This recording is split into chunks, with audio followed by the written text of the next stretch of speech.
रात की चीख। वो रात कुछ अजीब थी। गांव के चारों ओर सन्नाटा था, जैसे हवाएं भी डर के मारे बहना बंद कर चुकी थी। श्याम, गांव का एक नौजवान लड़का, देर रात तक काम करके घर लौट रहा था। उसकी माँ ने उसे पहली चेतावनी दी थी, बेटा इस रास्ते से रात में मत आना। लोग कहते थे कि उस रास्ते पर कुछ भयानक घटता है, पर श्याम, उसे इन बातों पर विश्वास नहीं था। जैसे ही श्याम ने गांव के किनारे वाले पुराने पीपल के पेड़ के पास से गुजरना शुरू किया, अचानक ठंडी हवा का झोंका महसूस हुआ। उसकी रीढ़ में सिहरन दौड़ गई। उसे ऐसा लगा कि कोई उसके पीछे चल रहा है, पर उसने सोचा शायद मेरा वहम है। थोड़ा आगे बढ़ते ही उसे साफ साफ किसी के पैर की आहट सुनाई देने लगी। वो डर के मारे पीछे मुड़ा, पर वहां कोई नहीं था। दिल तेजी से धड़कने लगा। श्याम ने कहा, ये सब बकवास है, मुझे जल्दी घर पहुंचना चाहिए।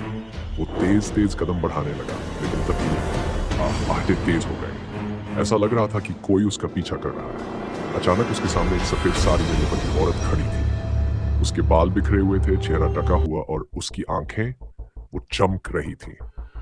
श्याम ने घबराकर अपनी आंखें बंद कर ली, लेकिन जब उसने दोबारा देखा तो औरत गायब हो चुकी थी। और फिर अचानक एक दर्दनाक चीख। श्याम का दिल जैसे उछल गया हो। वो बुरी तरह घबरा गया और मंदिर की ओर दौड़ पड़ा। मंदिर के पास पहुंचते ही पुजारी वहां पहले से खड़े थे। उन्होंने कहा, मैंने तुम्हें पहले ही चेतावनी दी थी श्याम, वो आत्मा तुम्हें अब नहीं छोड़ेगी। तुमने उसकी शांति भंग कर दी। श्याम की आंखों में भय था।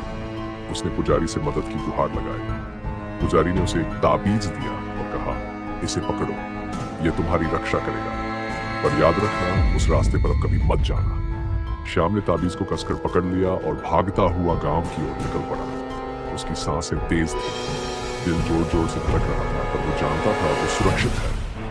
उसने कसम खाई कि अब वो उस रास्ते पर कभी नहीं जाएगा। लेकिन कहते हैं, उस रात के बाद से जब भी कोई उस पीपल के पेड़ के पास से गुजरता है, वो औरत आज भी दिखती है। उसकी चीखें आज भी गांव के सन्नाटे को चीरती हैं। क्या आप उस रास्ते पर जाने की हिम्मत करेंगे?